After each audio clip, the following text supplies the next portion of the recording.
All right, everybody, I'm live right now. eCom Tom coming at you guys with a video where I just want to answer all your questions about manual eBay dropshipping and, kind of just get in touch with you guys. I haven't done a live in a little bit. We got 12 people in here waiting and watching right now. So, post all your questions in the comment section. We already got two questions. Liam Ruiz asked a question and Luis Suarez asked a question, and Dewey Frank said hi. So how's it going? Everybody who's watching right now, just post who you are, where you're from, so I know who's watching. YouTube never tells you. And with that being said, I'm going to get started. So this live is basically just kind of going to be a freestyle of me just talking about my manual eBay dropshipping journey in the past. My account's been open for 4 months now, so I've had a lot of experience, and basically since I restarted everything in January, it's been quite the learning curve to get, everything up and running, but I did get everything, pretty sound right now is where I feel like I'm at the moment. And I am currently making some pretty good sales. And I do just want to show you guys the proof that when you go manual, like your promoted listings, and if you get flagged, like a lot of people have been flagged or have been talking about getting flagged in the past couple months from eBay, then you will realize, obviously, if you're doing promoted listings, a huge fall in promoted listing impressions. And that's like the number one telltale sign as to basically be able to tell that you're 100% flagged. And I just want to show you what one of my old accounts looked like, and then I'll start answering questions about who's here and everything like that. So I'm going to share my screen real quick. And this is actually one of my old accounts. So let me click this and click share, and I'll go over here. So I'm sharing my screen right now. This is one of my old accounts. And like everybody saw the decrease in sales or the decrease in promoted listings when everybody started getting flagged in about October.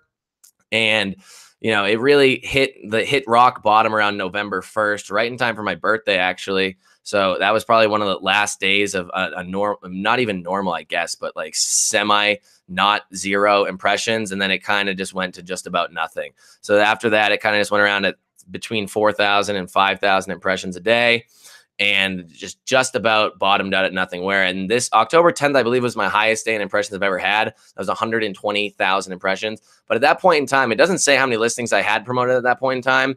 But at that point in time, I do believe I had over 5,000, probably closer to 7,000 listings promoted. And I was only getting that many impressions on my account. So even though I wasn't completely flagged at that point in time, or like that wasn't a telltale sign, that's still pretty low. So I do want to show you guys my new account. Starting from literally zero, a brand new account, same information as everything. I know a lot of people have asked about the information, the same PayPal, same address, same phone number. And pretty much I want to show you how that's going. So this is basically the new account. As you can tell, it started from absolutely zero and then on the 6th is when I listed my first item. I believe it was later in the day. I don't think I made my first sale until the 7th. But you can tell over time that as just the time goes on, these impressions are steadily increasing. The only drop that happened right here is when I just had my VAs doing a bunch of experiments and listing a ton of items. I was up to like 980 items at that point in time, and close to about 500 of them really weren't that good because they were just different types of experiments I was running. So over this little drop period, I did delete close to over 500 listings, or maybe close to 500 listings. I was up at like 980. So just about 500. And now I'm at 456 listings. And then all of a sudden, it skyrocketed. And this, I do believe, is when I started listing Walmart items on my account, just because of the fact that Walmart items are so prevalent on eBay, and it's very easy to tell which ones are good and which ones are going to make sales and get a lot of impressions. And they're a lot more of name brand products than some of these obscure suppliers and retailers that I'm using out there today. So it's a lot easier to get for people to find them and get more views. So as you can tell, it's just pretty much skyrocketed since I've listed Walmart items on there, and my sales have done the same as well. So that's just one thing I wanted to show you guys before I unshare my screen and start answering some questions here. So that's about it. That's all I really had planned to tell you guys or show you guys. And I know it is titled How to Get Started with Manual eBay Dropshipping in 2019. And that's basically, I just want you guys to ask questions. I'm going to answer them as many as possible to the best of my ability, and we're going to get started. So here I am bringing up my account, up my face again. So we are looking at the comment section now. So the first question was from Liam Ruiz, and he said, sales are slow at the moment. What's your opinion on promoting by 5% and increasing my prices by 5%? And honestly, it really depends on if your account's flagged or not. If your account is flagged, I don't see any point in attempting to continue to use that account because of the fact that your sales are already slow. And if you raise your promoted listings and then raise your margins, it's not going to really do much because of the fact that you are flagged. If you're not flagged, then I would say try to find better items out there. Try to find items that are from better suppliers. Maybe start with Walmart or something like that, and then maybe find some Home Depot items. I stay away from Amazon at the moment. I haven't used any Amazon onto eBay on my new account, but maybe looking at something like that. I don't highly suggest it, but that's kind of how I feel. If your account's flagged, then you're really not going to be making that many sales no matter what you do. The only way I've seen people make sales with completely flagged accounts is by keeping their profits basically at break even or negative, and then using like cashback gift cards on the back end or discounted gift cards that they got through some sketchy website or something. I don't like that method. I personally don't think businesses should be run off of discount gift cards and relying primarily on cashback. I know my Amazon onto eBay that I was teaching in the past, I did have my listings at like 2% front end profit, and did use my cashback credit card for 5%. And then there's other tricks to get some more percentages. But now as I get more and more into the online business and I've had more experience and I've been in this for almost 2 years now, I've realized that making a ton of sales is not necessarily the best thing ever, because more sales leads to more problems. And it's harder to keep track of all these sales. It's harder to have your VA keep track of customer service. Way more things slip through the cracks when you're literally just selling. Like I remember one day in August when I was doing Amazon onto eBay only, I sold over 375 items in one day. That's so hard to keep track of when in the same day, if you have a manual store with higher profit margins and less items, but they're highly curated items and you're not flagged, you're going to be making maybe like 10 to 20 sales a day and doing the same exact amount of just profit and sales, because now the items that I'm going for are a lot higher in price. I like to sell more higher ticket items. Over $50 is what I try to aim for. And I believe my average on my store is close to 80. And on Amazon, I'm doing the same thing. And on Amazon, my average order price is $136. So I like now just making less sales and making the same amount of money. It's easier to keep track of. It's less work for your VAs to order if you have virtual assistants, or if you're doing it on your own. It's less work for you to do customer service that way. Easier to keep track of everything. Not as many things fall through the crack. I mean, in my opinion, that's the best way to go. So that's how I would answer Liam's question here. So the second question we have here is, I have 3 eBay accounts. One of those is recently hit by below standard. My other 2 accounts are at risk because of that. And I would say that that's a possibility. You really do want to keep any account that you have, even if you stop using it, you want to try to keep it above below standard, because that could possibly raise issues later on. If eBay sees that you have an account that's below standard and you're selling on other accounts, they might see that as you trying to flee the system or try to get around the system, and they're not going to like that as much as you just sticking it out on that below standard account and really trying to get it back to top rated or even just above standard, and then just stop using it. Because then, you know, it doesn't look bad on your part. It looks a lot better on you as a seller, and you're a lot more trustworthy in eBay's eyes. So Dewey Frank said, hey, Jameson Social here. How's it going, Jameson? What's up? How's your store going? I want to know how your what is it, manual store is going. So Just for Fun is from Morocco. How's it going? From Colorado. Adam's from Colorado. Where in Colorado are you? Yeah, I mean, I'm in Fort Collins right now. I just moved here, so maybe like 4 months ago. Gail's here. How's it going? Gail's my online grandmother, but I also met her in real life. She's cool as hell. Is the same computer okay? Is the same computer okay? Who's from Algeria? I'm not from Algeria. Do you use Chinese suppliers? I do not at the moment use any Chinese suppliers. I do plan on getting into it. I want to make another account for that and use strictly AliExpress or something like that, just to show, because I know that you can get way higher profit margins doing so. But I also do know that that comes with some issues, and you're going to want somebody that you know and is good at what they're doing to teach you. So obviously, I've made relations with this woman. She's been on my live before. Her name's Tammy. She's really good at doing just AliExpress, China, dropshipping from Chinese suppliers, finding Chinese suppliers that have warehouses in the United States, selling those items as well, really curating like a business relationship with these manufacturers, because it's not like when you're dropshipping from Walmart or Home Depot or anything out there onto eBay, where you're not going to be building a relationship with them. Or maybe with a wholesaler you'll build a relationship with as well, but with these manufacturers and stuff and wholesalers, You can talk to them. They know who you are. They accept you to resell their products. That's what you signed up for. You gave them your business information, everything like that. That's pretty much where you start to build these relationships where you can over time get lower prices because they know who you are. Get maybe bulk discounts or volume discounts or anything like that. Maybe they're coming out with a new product on the scene and they want to give it to you first to sell because they trust you. I know people that have had that happen with them. So that's kind of, something that I do want to get into. And as I progress in my online journey, I do want to make this as legitimate as possible because I highly do believe that as you start online retail arbitrage, you should want to eventually build into a more legitimate form of a business because of the fact that it's not 100% allowed unless you're asking, these retailers, because I do have some retailers that I talk to that are online retailers, but also let you, resell their items and you ask them. And yes, Walmart, Home Depot, Amazon, they all do have tax exemption. When you sign up, you can sign up as a reseller, but you don't really have that personal connection with them, which is really what business is pretty much run off of. So that's what I have to say about that. So where are we here? There's a ton of questions.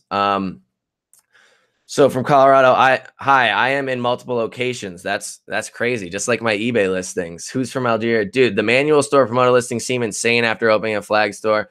Yeah, after operating a flag store it's mind blowing. It's wild the way it works. And so far, so good. I have yet to be flagged. I'm not saying that there's a possibility out there that it's not going to happen, but so far it is the way to be going in 2019. There is no other way that really works unless you really want to just work for no profit and try to scheme ways on the back end to make more money. Like I said, I personally don't want to do that. I don't want to be working for what feels like nothing anymore. And as you guys progress and develop, I hope that you guys feel the same way. So are you concerned that doing a manual store will concern eBay and ban your account like what happened to Tyler? Honestly, at the moment, I'm not concerned with it. But I mean, you have to be willing to accept that things could happen. You have to be willing to accept the risk of this and basically just be aware and always have a plan B and what could happen and possibly could happen in the future. You don't know. Nobody knows. Nobody knows what eBay wants to attack that month or who they want to go after that month or that term or that quarter or that year. It seemed like earlier in the year, it was all about getting people that were drop shipping Amazon onto eBay. It still kind of seems that way. They're clearly flagging accounts. There's no deniable evidence about that anymore. So, I mean, you really just need to make sure that you don't have all your eggs in one basket. I'm always a big proponent of teaching that. I don't think anybody should ever put all of their stock in just eBay drop shipping. Obviously, you need to learn something really well proficiently at first. So yeah, start with eBay dropshipping. Learn that very well. Get that to a point of proficiency. Pass that off to a virtual assistant or virtual assistants to run your business, and then move on to something else. So Amazon dropshipping, Amazon FBA, whatever you want to do, whatever really drives you or what gets you going.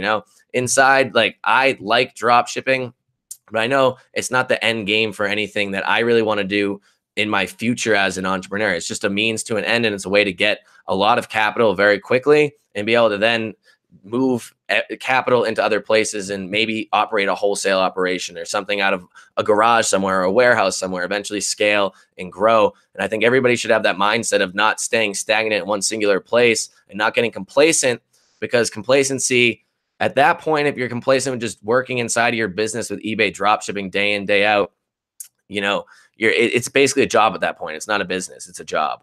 So one thing I do want to also mention, we got 40 people on this live right now. So if you do like the content that I'm providing, if you do want to see more, please like and subscribe to my channel. Like this video and subscribe to my channel. There's a little bell notification. One thing, I've been looking more into how YouTube works. If you are subscribed to my channel and you don't have the bell notification hit, there's a good chance you won't even see if I post a new video. So if you do want to see all the new content that's coming out, I am putting it all in one playlist, basically all of 2019.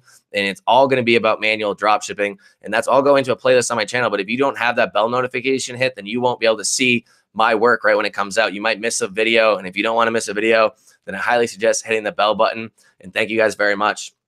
So Gail says, hello, glad I caught you live. Glad you're here, Gail. I appreciate your support.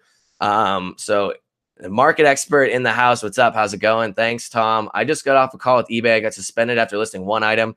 Yeah, so eBay's doing this weird thing now where if you create a new account and you have to get verified. So if you create a brand new account I used to create new accounts and they'd automatically be linked to my old accounts. And I'd start off with like 1,000 item listing and like $50,000.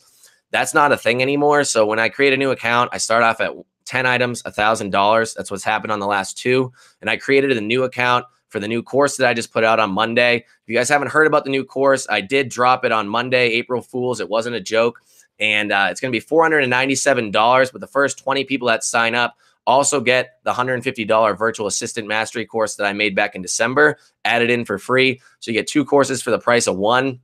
And that's only for the first 20 people. Once that fills up, then basically it won't be open until the 15th of April. And that's when it will relaunch at $497 with no virtual assistant course. But like I said, I created a brand new account for that course and I started off again at 10 items, $1,000. And I actually did put the video on my YouTube of me calling in and getting my limits raised on the phone.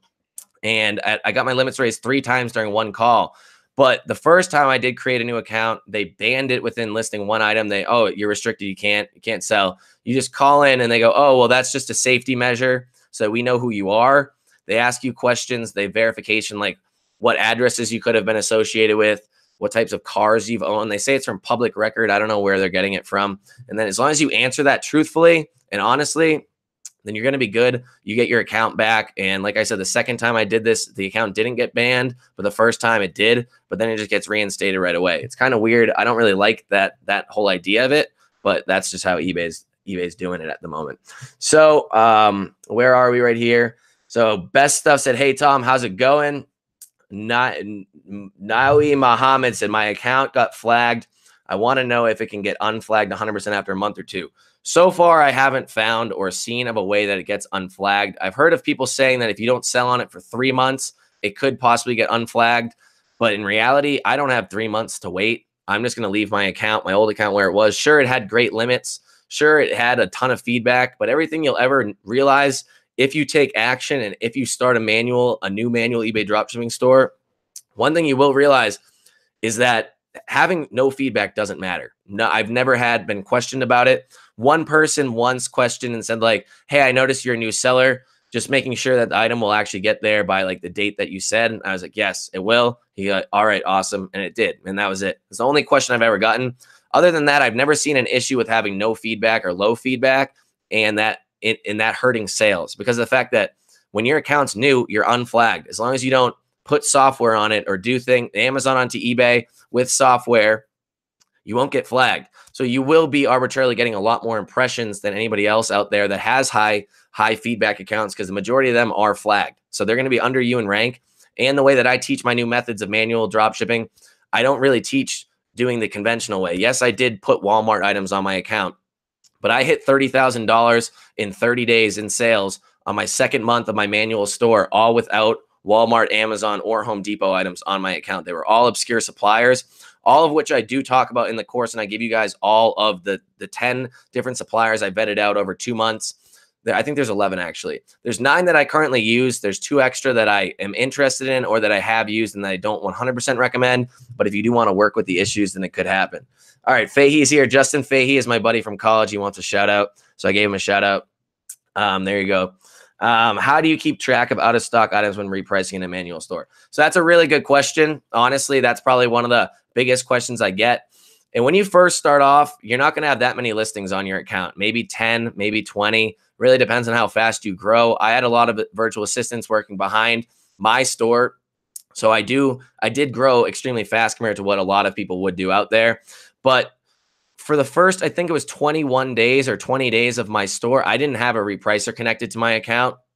And I was just kind of willy-nilly going out there and just saying, hey, just don't reprice it. Just put it at a price. If it sells, I check. And if it's, if I'm making profit, I'm making profit. If not, I'm still going to fulfill the order. I highly suggest trying your hardest in every single possible way, whether that be going and finding another supplier, taking a loss on the item, waiting for it to come back in stock. I highly suggest on a new store that you do not cancel items and that you have very accurate business policies on when your item will get there, shipping and handling times, basically. Because if you do not, I've noticed a lot of people that get items not received cases very early on in their account and or cancel too many orders. I've seen a ton of people that way get the MC011 restriction, which is a big pain in the ass to get rid of. I've seen that happen to a lot of people, and I don't want that to happen to you guys. So that's what I highly suggest. But when you start, getting into it, I use Skewgrid, and Skewgrid has multiple ways to reprice items and list items without connecting to the eBay API. They do it all through the eBay file exchange, and it's a pretty cool setup. There's only one downfall to it, and it's that you need to have your computer on, your account logged into your eBay account, and your browser up. As long as that's up, then it will automatically start doing what you want it to, repricing it when you want. But the cool thing is, with these obscure suppliers and other things out there that I found, and I'm teaching, you don't get as many out of stocks or price changes as, say, well, of course, Amazon. Amazon changes all the time because Amazon is just one big pricing war of undercutting somebody by a couple pennies to get the buy box. Amazon is a marketplace. People sell on Amazon. Other suppliers out there are literally suppliers. They're not marketplaces. They don't have other people selling. Like Walmart is a marketplace. You can sell on Walmart too. It's just kind of hard to get an account there. You can sell on Amazon. You can sell on eBay. But Home Depot, I don't think people can sell on Home Depot. Maybe they can. I don't really do very much Home Depot. But other ones out there that aren't marketplaces, they're actually just retail stores online. Those, who are they going to price compete against? They're not really price competing against anybody, and there's nobody undercutting each other because they're the only ones selling their items. So those items almost never change price. The only issue then is that, do they go out of stock? And you'll realize that they don't go out of stock that often. First off, because they're not that popular of a website. So I do believe that that's probably the biggest thing. They're not that popular. There's not tons of people buying these items. And that they're, since they have less people buying their items, they can really easily control their stock a lot better than Amazon, where that's the biggest marketplace out there. Everybody's buying on Amazon. It's very easy to go out of stock and lose stock on those items.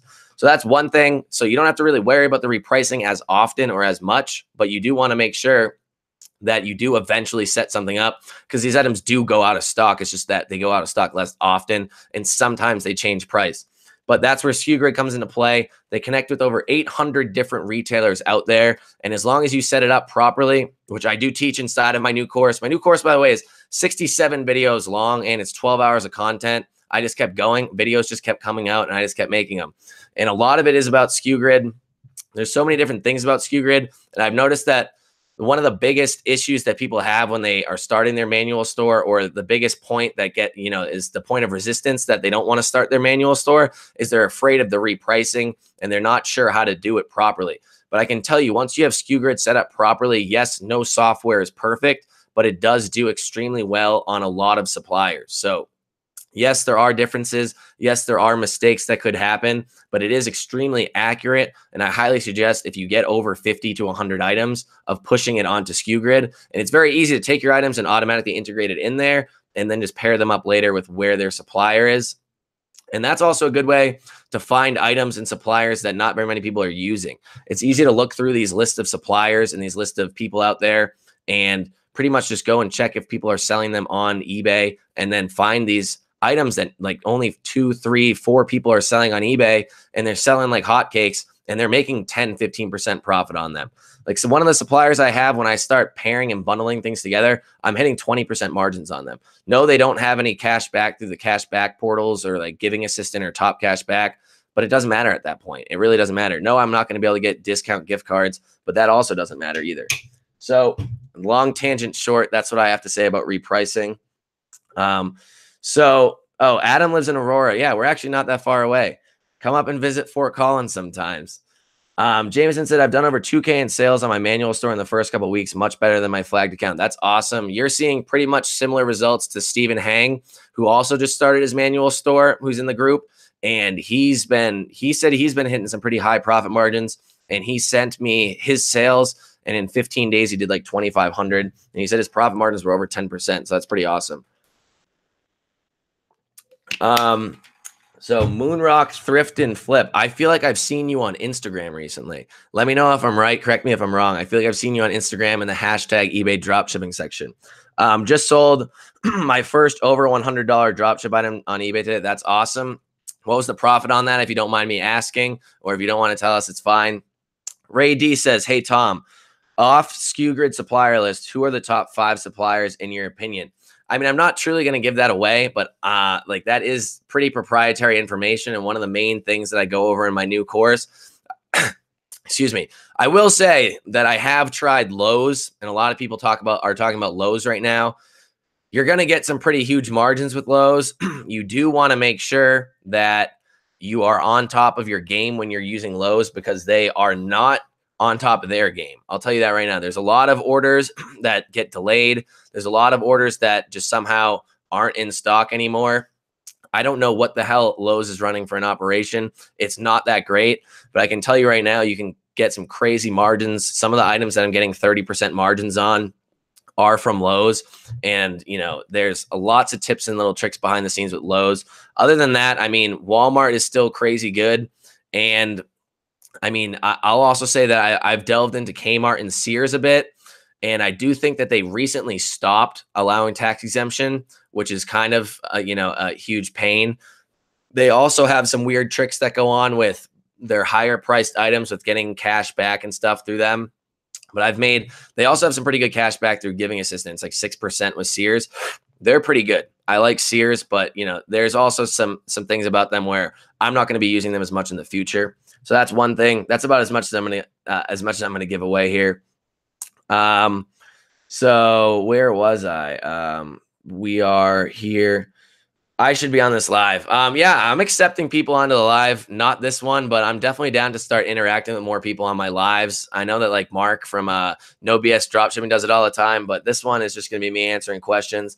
What are your thoughts about PayPal's upcoming update with keeping their service fee on returns cancellation? Honestly, that sucks. I mean, I don't know why they would do something like that, but in reality, if you think about it, if you follow the manual dropshipping method that I've been teaching on YouTube, and I have now created a brand new course on, if you follow this, you are going to be not only listing items from suppliers that are different than, you know, the Amazon and the eBays, I mean, the Amazon and the Walmarts, but you're also going to be listing only high quality items. I can tell you right now, when I was bulk uploading items from Amazon onto eBay, I didn't look for 2 seconds at what the star rating was, what the reviews were, or anything that could possibly be wrong with that item. I didn't give it 2 seconds of a thought, and not one iota of a thought. But now when I'm listing this, my store, like I said, right now has 453 listings on it.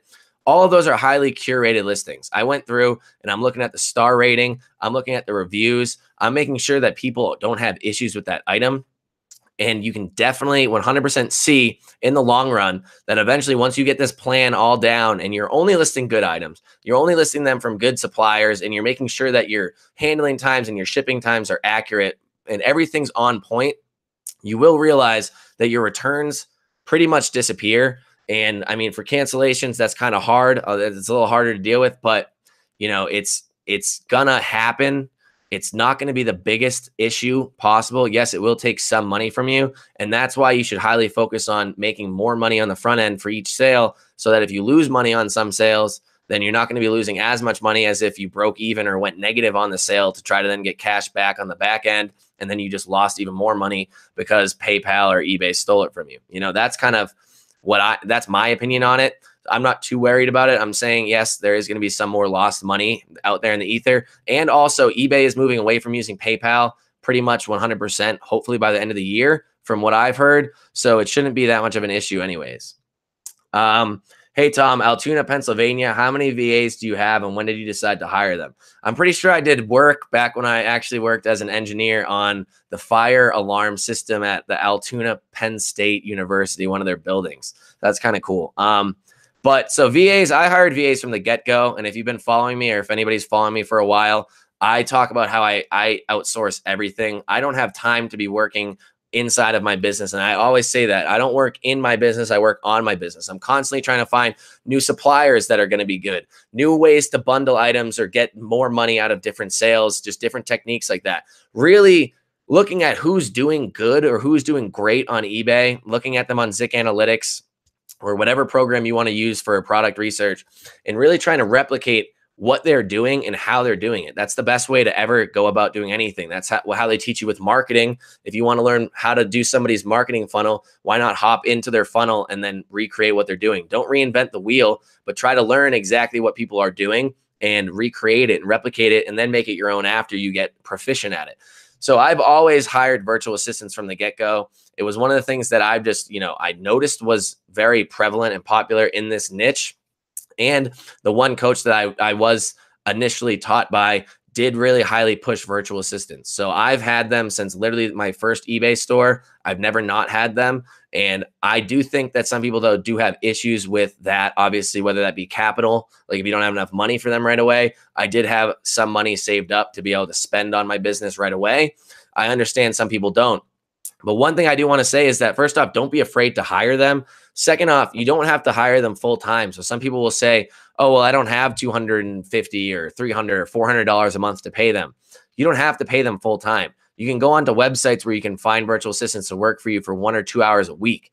I'm not saying you're going to grow that fast if you're doing that, but that's 1 or 2 hours, 5 hours, 10 hours that you don't have to do work on. And stuff is getting done in the background. Work is getting done in the background on your accounts, item sourcing, anything like that, while you're sleeping or while you're doing something else to better your business. And I highly suggest sooner rather than later on virtual assistants, and not to be afraid of actually getting them. It's really nothing to worry about. And that's my 2 cents on that. So what percent do you use on your promoted listings? Right now, I just did the math and I thought all of my promoted listings were actually at 2%. So I started at 3, then I lowered it to 2.5, then I lowered it to 2, and I was planning on lowering it to 1.5 soon, just because one thing that you'll notice as you're selling more of these items as well is that these items get social proof. So back when I was listing a lot of Amazon onto eBay, doing the old outdated methods that, were taught last year, you don't really worry about social proof on your item. You don't worry about how many times your item sells. You really just worry about getting more items up and hopefully gathering some sales on them. But with these items that I'm listing right now, I'm really worrying about, or not worrying, but one of the biggest things that I aim for is trying to get a bunch of sales on a small amount of items. So if my item is even priced higher than somebody else that's selling the same item, but on my listing it says sold and sold 65, it's going to pop up first on the listing. It's obviously going to be there. There's going to be social proof. Or if it says has 85 watchers, like some of my listings that I have right now have over 100 watchers, over 5,000 views. So it's crazy, the impressions and just the overall just views that these items get because I'm not flagged or you're not flagged. Whoever started this is not flagged. So you don't have to worry as much about the promoted listings over time, because your listings will actually start naturally gaining a lot more impressions because they're going to be pushed to the top because of the social proof of how many watchers, how many have sold, how recently they've sold, and everything like that. So that's why my listings have grown, or my impressions of my promoted listings, like I showed at the beginning of this live, have grown over time with me, one, deleting 500 items. I deleted 500 items and they still went up after that. And 2, I've lowered my promoted listings over time. But it's in between 2 and 3% right now because I checked, I did the math, and I guess the average is 2.75. So there must be a flaw in what my virtual assistant's doing. And I need to patch up that hole at some point. So excuse me, I'm gonna take a sip of water. Before I get back into it, we got 56 people watching now. If you haven't liked the video, please like this video. If you do like my content, what I'm saying, it will help get this out to a lot more people. A lot more people see the video when a lot more people like it. That's just the way YouTube works. That's the way almost any platform works, and I would highly appreciate it. So let's get back into it. Blake Keeler asks, I have a question. I feel like I'm doing things right, but my items aren't selling. What should I do? I mean, that's kind of a hard question to answer. There's multitude of things you could be doing wrong. You could be listing the wrong items. You could be listing items that don't sell. I only list items that have proven sales history. I have come up with some techniques, and that is also inside of the course that I created, where I did an experiment and I listed items that were not on eBay from some of these suppliers that I know do have items on eBay. But some people are listing these suppliers' items on eBay, but these specific items I listed weren't on eBay. And I did notice actually that about 20 to 30% of them did get either a sale or a watcher. And yes, a watcher is not as good as a sale, but it does show that if the item was either priced better, or maybe if it was seasonal, if it was at the wrong season, then maybe it would eventually sell. Also, if there's a watcher, there's most likely interest in the actual item. So over time, there's a possibility that it could sell. But like I said, the majority of my items do come from looking up sellers on Zik Analytics, and I highly suggest Zik Analytics. I've been pushing Zik Analytics and talking about Zik Analytics and endorsing them for well over a year and a half now. and I've never had an issue with them. They're a great program, but I understand if you can't afford it in the beginning. I do also have some videos on how to do manual research and stuff like that. But if the item has proven sales history, then I'm going to sell it. If it's sold more than 4 or 5 times in the last 30 days, that's my new threshold for my manual store. It used to be 10, but with the automated store, but it's not that anymore. That's one issue. You could just not be doing things properly in general. Wrong handling times. Obviously, shipping and handling times are also very key. If you can prove that you can get your item there faster than somebody else can, you're going to go up in search rank. That's a given. Maybe your titles are wrong. Maybe your listings aren't completely optimized. There's a lot of ways with manual listings that nobody really teaches or shows at all on the internet how to like completely highly optimize the inside of your listing. And when you're automated listing these up here with different softwares, like I don't suggest anymore, they kind of skip over a lot of it. And, you know, I'm going to come out with a video on that. And that does actually leave me right now to asking a question for you guys that hopefully as I scroll through this, it's going to, you know, I'll get some answers, is when I'm going to be putting out a lot more videos on manual dropshipping on my YouTube right now or in the future. What videos do you want to see from me? What do you guys want to see? Because what I think you guys want to see might not be exactly what you guys want to see. So do you want to see Zik Analytics, live Zik Analytics sourcing? I could do anything, a manual listing, a live manual listing, or maybe just a video of me listing an item manually. I could show you guys whatever you want. Finding new suppliers, I could do something like that. Let me know in the comments, and I'm going to take them all into consideration. So they tried to link me to my other 8 accounts, but I use a different info for everything. It's live now. That's awesome. That it's great to know that you got everything out or unconnected. That's cool. And it goes to show that eBay is not as bright as they think they are. Should I use multiple locations for China because I'm dropshipping from AliExpress? Pretty sure there's a way that you can just put your location to China. Just put your location to China, not multiple locations, because it's not multiple. Well, multiple locations I have on my listing says multiple locations United States. So don't put that, because if they're coming from China, then you're going to get flagged for that and hit for that. How do your VAs list for you without giving them access to your eBay account? I actually give my VAs full access to my eBay account. I fully trust my virtual assistants, but there are ways that you can go through Skewgrid without having to do so. But I don't think, me personally, with my virtual assistants and my endeavor with them, if you hire this person to work for you and you vet them out over time, obviously don't give them access to everything right away. That's a given. Give them access to an Excel sheet or something that, you know, they're not going to, or a Google Sheets that they're not going to be able to 100%, you know, have access to your accounts. And then from there, vet them out. And if you trust them, why not give them access to your account? It's a lot easier than, you know, trying to separate everything with all these different programs and paying all this extra money for this stuff. It's a lot easier just to have them go inside your account. That is if you trust them. If you have trust issues, there's ways to go about it, but that's just what I do. How do you put Walmart tracking numbers? I mean, eBay gonna know that is from Walmart. I don't see the issue with Walmart tracking numbers. They're just FedEx or UPS. I don't think they ever ship through USPS, but I mean, that's pretty much fine. Faces, thanks, Tom. Kid's a genius. Wow, you're the best, Justin. Hey, Tom, can we connect? I'm a web developer and designer. Would like to work on your team. Yeah, message me on Facebook, Tom Cormier. Make sure it's the right one, and just hit me up there. That's pretty much where I communicate with everybody. Bobby says, "What's up? What's up, Bobby? How was the rest of the time in Nicaragua? I'm sorry I didn't get to see you very much while I was there.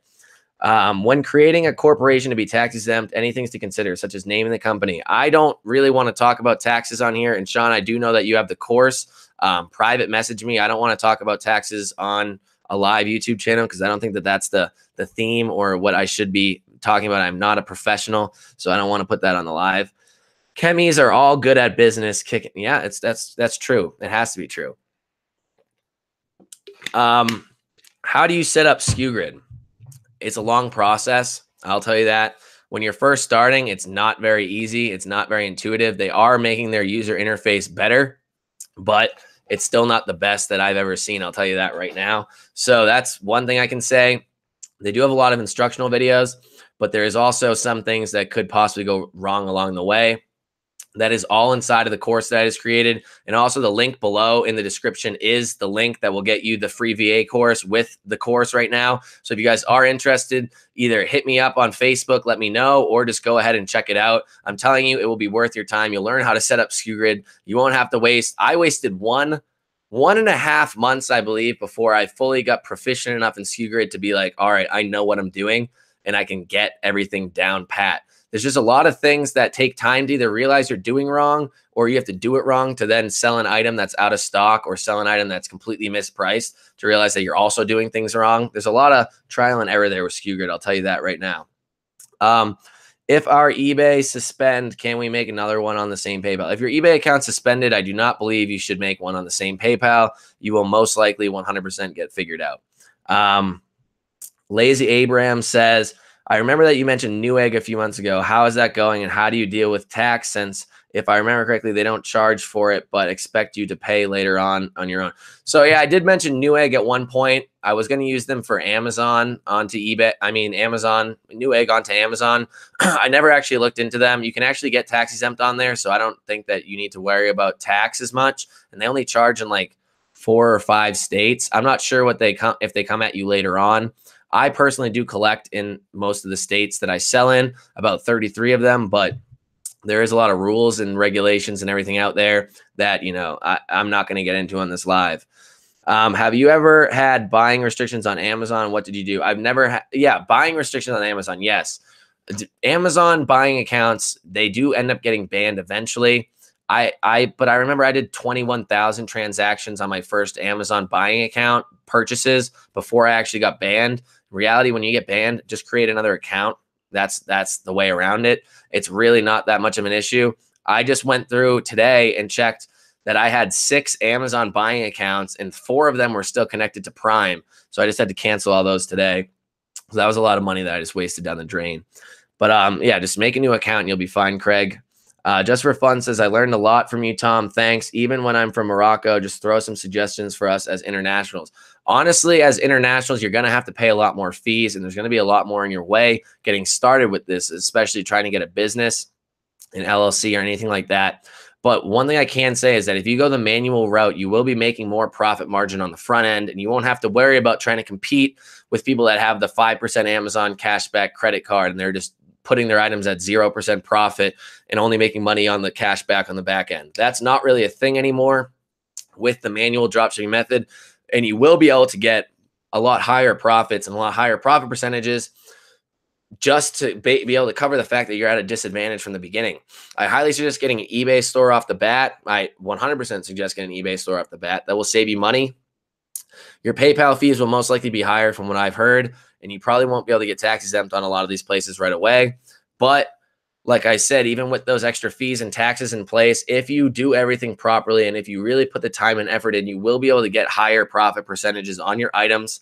And if you know what to do, and if you just put the due diligence in, you need to make sure this is your business. You're treating it like a business, and you're not just sitting there hoping to make sales with 2 items in your store. It's not going to work that way. And especially if you're at a disadvantage from the beginning, then, you know, it might be harder for you to, you know, overcome it over time, but it will be worthwhile when you do so.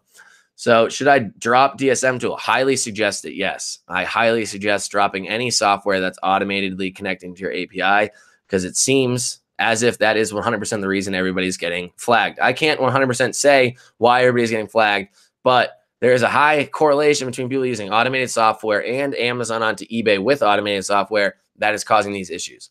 A lot of these stores or these tools will tell you otherwise. And yes, I have endorsed other tools like that in the past, Sale Freaks, Web Seller Guru, whatever it was. But times change. You need to be able to adapt and you need to be able to accept the fact that what did work might not work anymore. And the people that are quick to adapt and quick to accept the fact that what they were doing or what they spent maybe 1.5 years trying to build up and do like I did.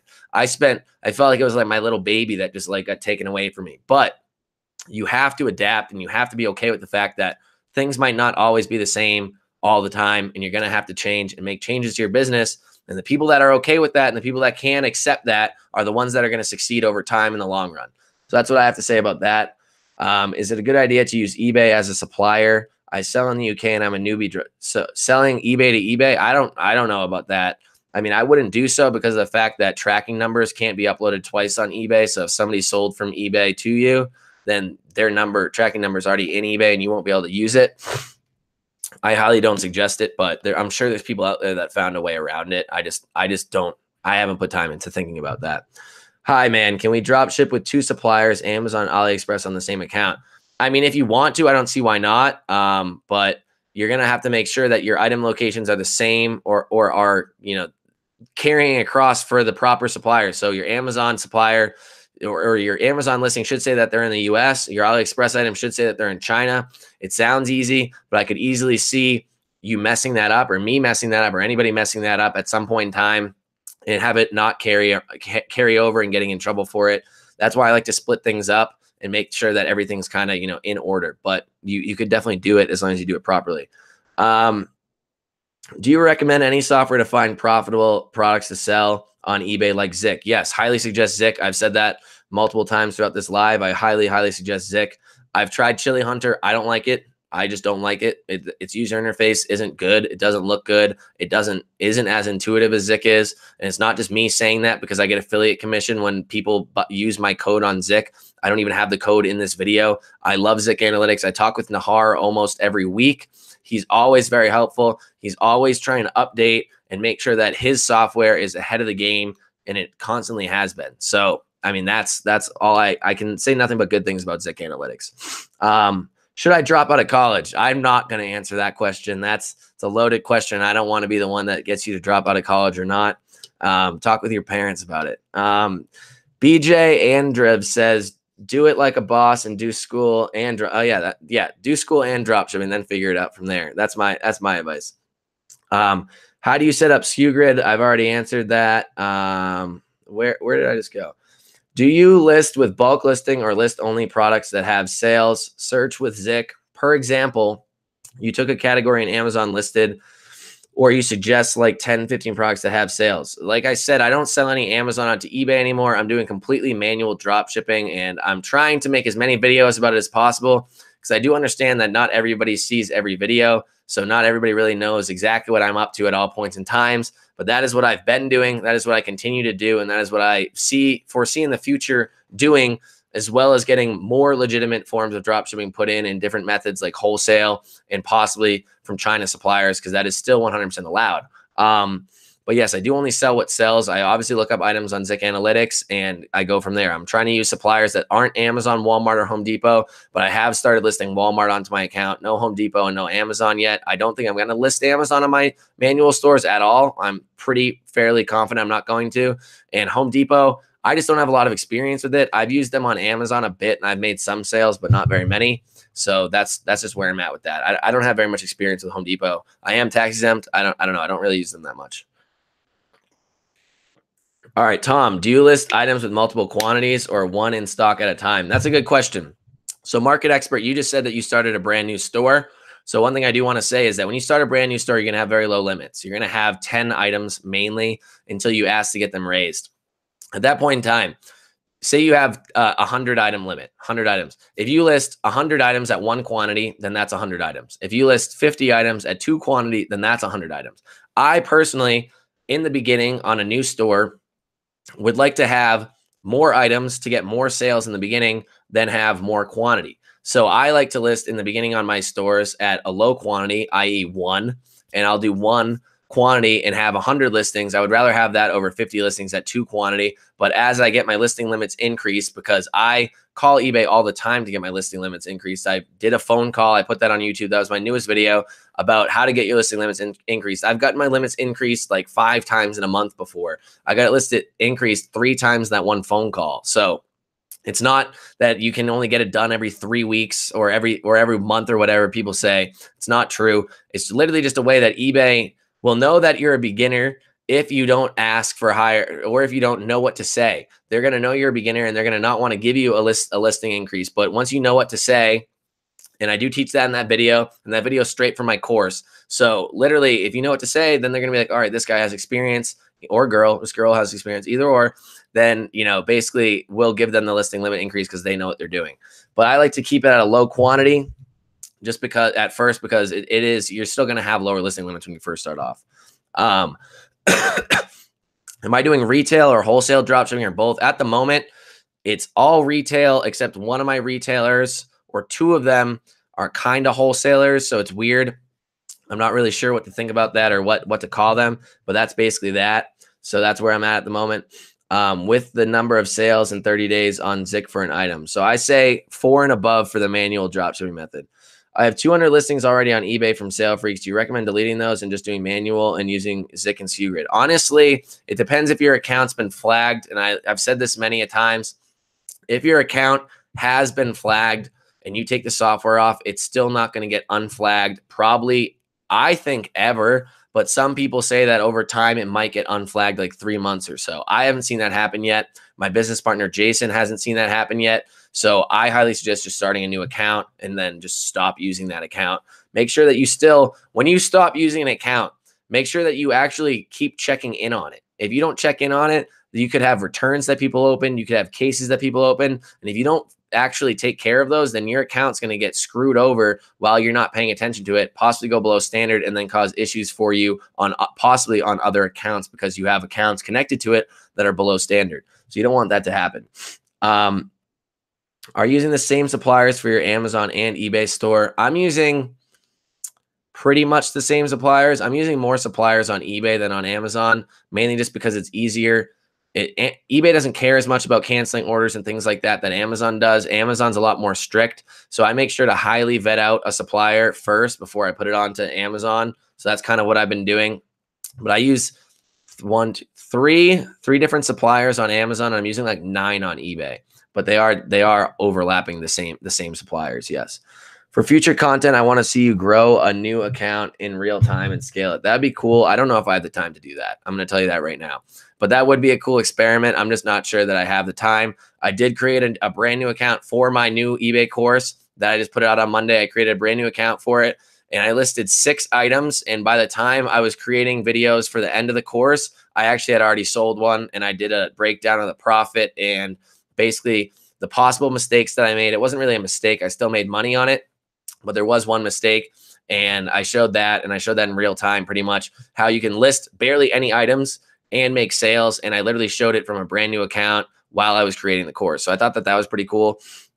I accidentally uploaded 3 Amazon tracking numbers directly from the TBA tracking on my new manual store. Do you think that might flag me?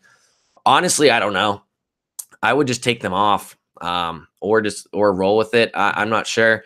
So that's what I have to say about that, Jameson. I think you should do a $0 to $250 a day or even more. Show people that it's possible and how much people will actually need it. So that's actually a good idea.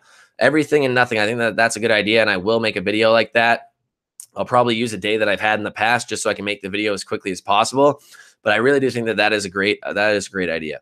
It was great, man, to be around people who elevate your game and mindset. That's awesome, Bobby. I saw a Snapchat of you snoring extremely loudly. I thought that was pretty funny too. But I'm glad you had a good time and made it back safe. So, hi, Tom. Do you know that my account are what was that? Do you know that my account are flagged? I don't know if your account's flagged. I'm sorry. I'm not sure. How much items do you list per day, and are you deleting the items that don't sell? So actually, that's a good question. So I am. Honestly, with the manual dropshipping method, you don't have to list items every day. You do notice that as you list more items, obviously, because they have proven sales history recently, at least a certain amount of sales in the last 30 days, there's a higher chance that item is going to sell. So you're probably going to make more sales, get more impressions, get more views on your listings. That's a given. But I went from the 4th of March until the 20th of March without listing a single item, just because I was catching up on things. I was starting to create the course and everything like that. And I literally did not list an item at that point in time. My account grew. So you do not have to list an item every single day. But I did notice that as I started pruning off my listings, that I did start getting a lot more impressions and a lot more sales. So I do think that is very big. I was never a big proponent of that in the past, but I do highly suggest it now just based off the results that I've seen. And what I've been doing is I've been checking items and making sure that they go a full 30-day duration, and I'll check it at day 29, so I don't have to worry about relisting them or whatever if they're not selling. But I make sure and check if the item has a watcher, at least one watcher and one sale in the first 30 days, then I keep it on my account. If not, I just delete it and I cut it. What I want to set up in the future is cutting those listings and then putting them on a different account, which is one thing that I pretty much always talked about with Amazon onto eBay. And I do think that same premise applies, because you're not supposed to list the same items across 2 accounts. So first off, you won't be doing that. You'll be deleting items off one account and then just putting them onto your other account. I think that that's a good way to get more exposure on items. You know, it's kind of random sometimes whether the item's going to sell or not. It's almost random. It is pretty random. So, you know, you don't really know, and you don't know if you put it on another account if it will or won't sell. So why not try, as long as you have the time and the resources and the manpower and the energy behind it to actually get that to work. So, you know, we're winding down on this live right now. I usually only do an hour-long live, but we do have more questions. So ask your final questions here. I'm going to try to answer them a little bit quicker this time. You know, but if you guys do like what I'm saying, if you do want to keep following this content, please like and subscribe to the channel. We got 51 people watching. So I would very highly appreciate it. And thank you guys for being here on a Friday night too. That shows dedication, because a lot of people are probably out partying right now. And it's getting close to 8 p.m. on the East Coast. And, you know, I would think that not as many people would be on. So I appreciate that, guys. So how do you deal with invoices and boxes from Walmart? I don't deal with that. I don't worry about that. Nobody complains about that.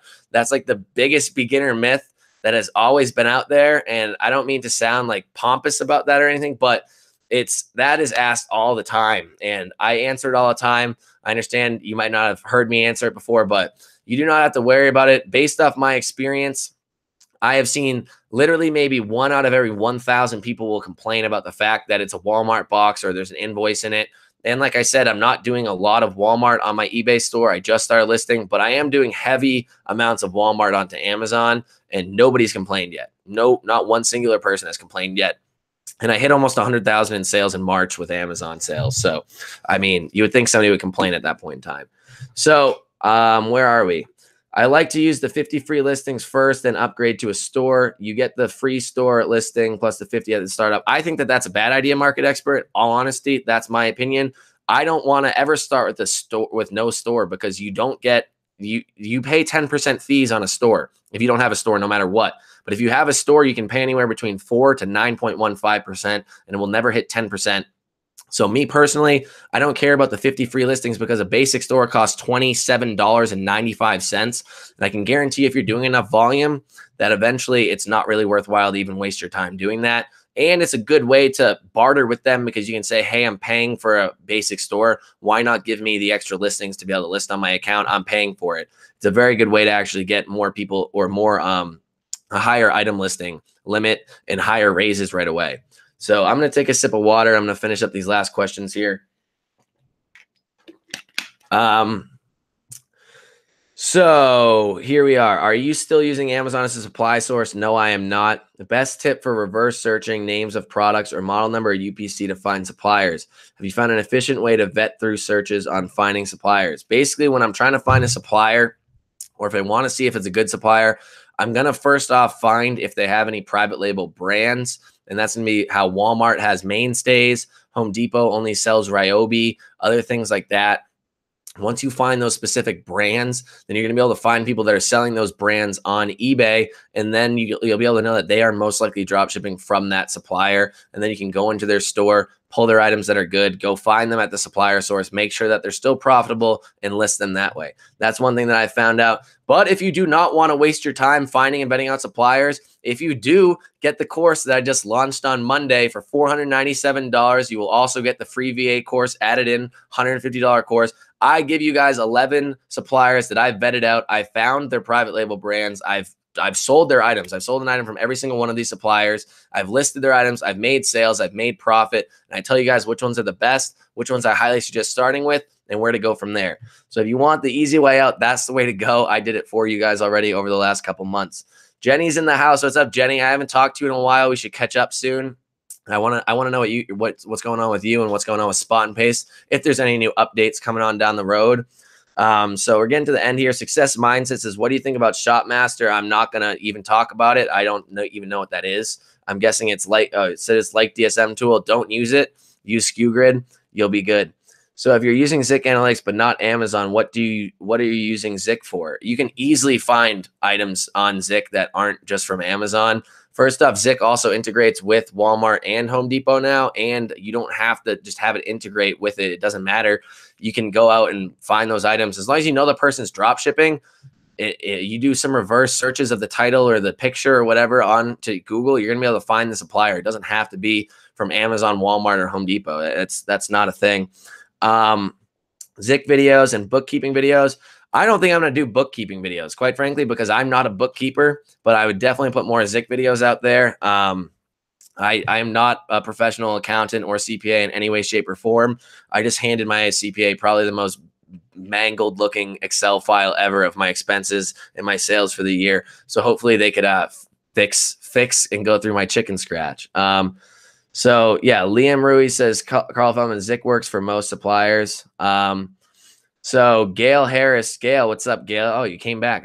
I thought you left, Gail. What software do you recommend for changing Amazon tracking number? If you're going to change the Amazon tracking number, I've used Blue Care Express before, but like I said, I don't sell on I don't sell Amazon items anymore, so I no longer use it. But Blue Care Express should work, and you don't have to just use TrackerBot or whatever integrates with them. I'm pretty sure you can like send them in your tracking numbers, and they'll do it for you and send them back. That's what I would use. That's pretty much the only one I've ever touched. Any hints on which suppliers you choose and how to find the good ones? I've said what suppliers I've used in multiple live videos before, and if you just listen closely, I've said it. So either that or go check out the free mini course that I'm going to launch on probably Monday, and I'll probably talk about some in there. And also inside of the course, I've vetted out 10 or 11 of them for you guys. So that's also another way to find them out 100% of the time right away. Hidden Black Beauty 2 says, what are your thoughts on dropshipping from AliExpress? It still works. It works. I don't do it currently. I do believe that it takes a little bit more of an expertise to understand what's going on to be able to handle the long logistics of actually, creating or going through and finishing a sale from China to wherever it's going. But as long as you know what you're doing, you should be good. Do you use Costco? No, but I've looked into them. Blue Care Express, Bobby says, yeah, you're right. Had to smoke some green crack. I'm back now. Liked and subbed, bro. There you go. That's awesome. Good for you, market expert. How soon do you plan on using Chinese suppliers? Probably in the next month. I would say I'm going to start experimenting with it, probably put out some videos on it, but I really don't plan on getting fully into it till maybe like May. Wait, May is next month. Maybe June then. I'm not sure, but I'm not sure that I'm going to go 100% into it either. Like if I can do 10,000 in sales in 30 days with it from what I've heard, you can get 30, 40, 50% profit margins. I'm okay with that. I'm really okay with that. Thanks, Jenny. Yeah. So Gail, I hope I answered your question. I said what everybody else did. Are you still using Skewgrid? Yes. Colonel Maltavo is in Puerto Rico, ready to start dropshipping. That's awesome. I've been to Puerto Rico multiple times. I love it. It's great there. It's a great place. So much is coming. It's insane. Awesome. I can't wait to hear, Jenny. Honestly, I want to know what you're up to. So is it okay to use two suppliers, China and US, on the same eBay account? I'm pretty positive I already answered that. But I would say yes, but you need to make sure that you have your item locations listed properly, because I've had this happen before where my VA bought an item from Amazon, but it actually was being drop shipped from China or India or something to sell on eBay. And eBay actually hit me with it because TrackerBot automatically uploaded the tracking number, and it was like a Chinese-based tracking number. And eBay actually sent me a warning message on it and like said that I could get my account banned. So make sure that you have your literal item location like actually on point.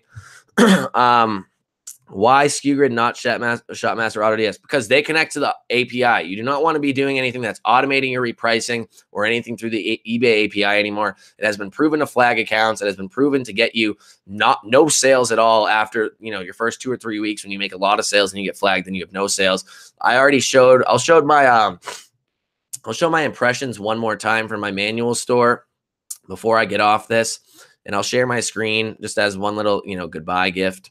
So here we are sharing. All right, got to click the screen, share, scroll down. This is my manual store impressions from literally starting at 0 and over time increasing. The only dip that I had was right here. And as I said earlier, I deleted 520 items off my account at that point in time. And since then, I've listed less items. I only have 456 items on my store, and it has increased up to skyrocketing limits of massive impressions. This is 158,000 impressions at 456 items. I'm pretty sure this store over here, although I don't have the exact numbers anymore, this store only hit 120,000 impressions, and this store had well over 5,000, possibly 7,000 items at the time of October 7th. And I got less impressions than on this account where I literally only have 456 items. So that goes to show, as I stop sharing my screen. That goes to show that literally the manual store is the only way to go in 2019. If you think otherwise, you are incorrect, and I feel sorry for you. That's the only thing I can say. But that's about it. Where is it? Haha, LOL. How many eBay accounts are you running? Currently only one at the moment, but I also made another one for the course. Like I said, I made a sale on it, but I didn't really do anything. I made one sale and then I just took all the listings off of it because I really want to focus on just one account at the moment. How many? I'm in the Virgin Islands and ready. Ty VL. Gail Harris is also in the Virgin Islands. You guys should meet up. Smoking green while researching. Look forward to the mini course. Thank you. Yeah, so the mini course is coming out on Monday, I believe. So stay ready for that if you guys are interested in a free version of the actual paid course. So looking forward to the mini course. Thank you. Yeah, so Market Expert knows what he's saying. I used eSync, Shopmaster, and WowLister. I've never even heard of WowLister. I don't even know what that is. And eventually got flagged on every one of them. There you go. It's going to happen if you are doing things incorrectly in 2019. And the only way to go is manual eBay dropshipping. That's all I can say. I'm not here trying to say everything that I preached in the past was just for nothing. It all worked in 2018. Obviously, in November of 2018, everything started not working. It's pretty clear, very evident. Read the Facebook group posts, read anything. The biggest comments, posts, anything nowadays is still, my account got flagged, my account got flagged, my account got flagged. I'm trying to help you guys out by saying, hey, you can actually do it easier, cheaper, and make a lot higher results with almost no listings compared to the automated store method. You guys just need to believe in me and just take the leap of faith. Stop watching old YouTube videos because I'm gonna keep them up on my YouTube account. They get me more views, more subscribers, more followers. But older YouTube videos, I'm trying to put in the description of all of them. Go check out my newest content because I don't want to feel like I don't want you guys to feel misleaded. But it's the only way to actually work in 2019. I'm going to change my username to Ken. It's giving people a hard time. Yeah, Kernmel is definitely a lot harder than Ken, I'll tell you that. Listing right now, I mix a lot of household items for new eBay accounts. There you go. How many items do you list every day? Because it takes so much time. I don't personally list any items. I have my VAs list everything, but it doesn't matter. If you list 10 items a day for a month, 10 items a day for a month, say, all right, that's a lot. 5 items a day for a month by yourself manually. You will have 150 items by the end of that month. In 3 months, you will have 450 items. My account has 450 items on it right now, and it hit 3,000 in sales 2 days ago. So profit margins at 10%, over 10% actually. Most of them, all of them will hit at least 10%. Most of them will get over 10%.